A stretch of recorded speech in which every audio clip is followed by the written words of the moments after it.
Isa na namang luto ng manok ang ating i-share ngayon. Una, pagputol-putulin natin ang manok ng katamtamang laki.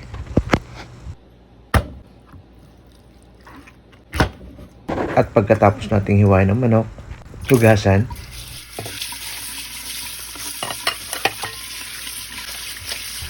At isa-isang tabi. Isunod naman natin hugasan ng 1 tasang bigas.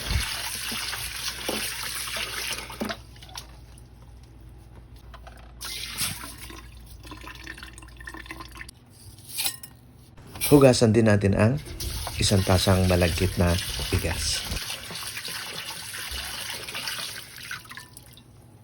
At pagkatapos natin hugasan, isa-isang tabi.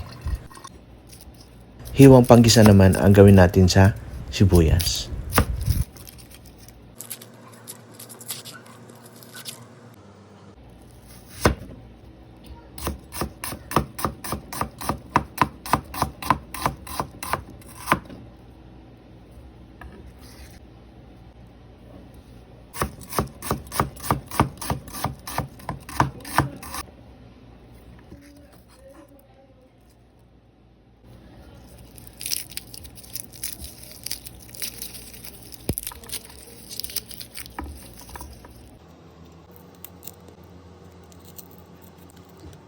Hiwang pabilog naman ang gawin natin sa bawang.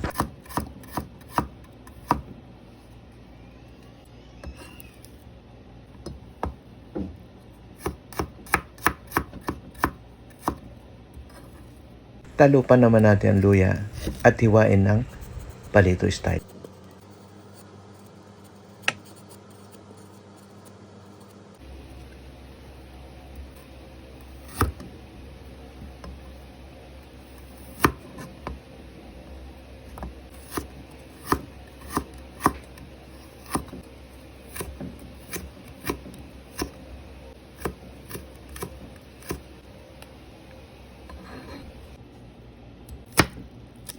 Hiwang maliliit naman ang gawin natin sa murang sibuyas.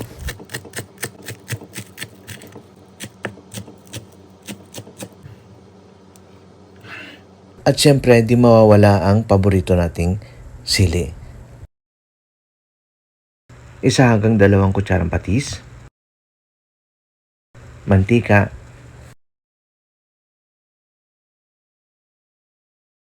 isang kutsarang asin, 3 kutsarang angkak o kasubha, at pagkatapos nating ihanda ang mga sangkap, simulan na natin ang paggisa. Una, ilagay natin ang mantika sa kawali. Antayin uminit ang mantika bago natin uhulog ang bawang.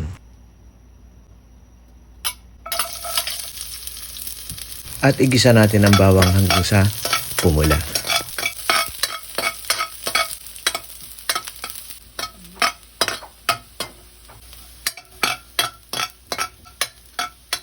At kapag pumula na ang bawang, alisin sa kawali at isa-isang tabi. Atin naman dagdagan na 1 kutsarang mantika ang pinagprituhan ng bawang. At kapag mainit na mantika, ihulog na natin kaagad ang sibuyas. Sunod natin ang luya. At igisa natin hanggang sa malanta ang sibuyas.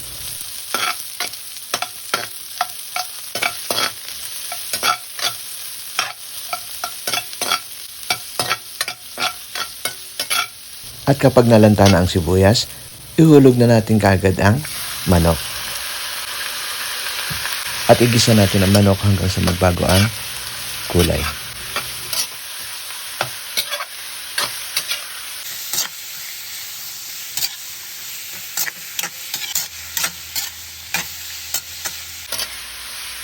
At kapag nagbago na ang kulay ng manok, ibuhos na natin kaagad ang patis.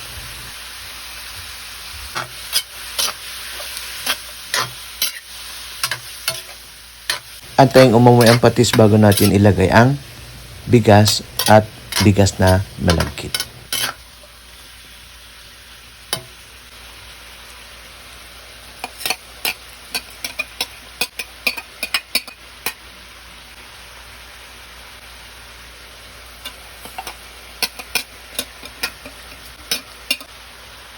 Halo-haluin.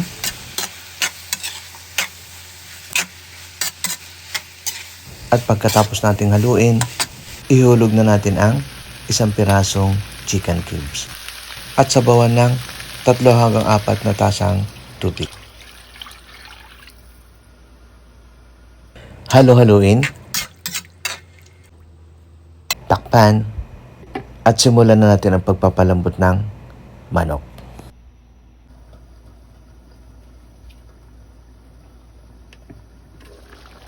Paminsan-minsan ay hahaluin para hindi manikit ang bigas sa kawali.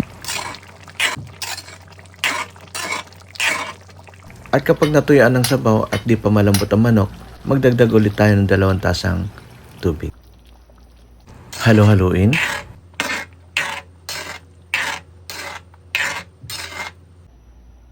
Takpan. At ipagpatuloy natin ang pagpapalambot ng manok.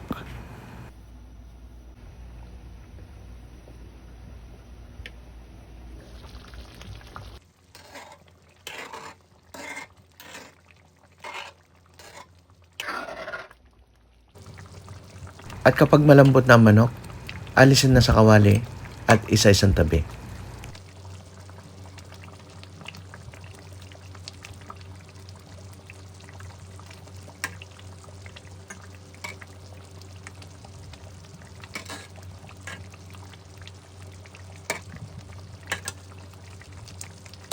At pagkatapos nating hanguin ang manok, ilagay na natin ang asin, angkak o kasubha, at saka natin dagdagan ng 2 tasang tubig. Halo-haluin.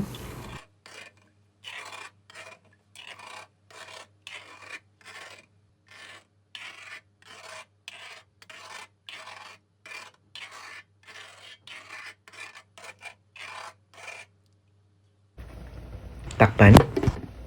At lutuin pa natin ang bigas hanggang sa malamog ng husto.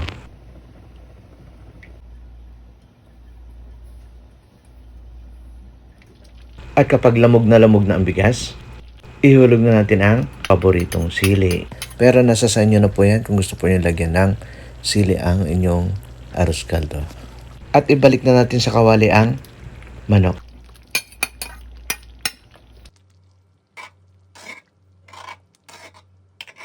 Sa huli, tikman at iayon na lang sa inyong panlasa ang timpla. Luto na ang ating arroz caldong manok. Kung nakatulong tong video na to sa'yo, pa-subscribe, like, at i-share mo na rin sa mga taong gusto rin matutong magluto. Maraming salamat.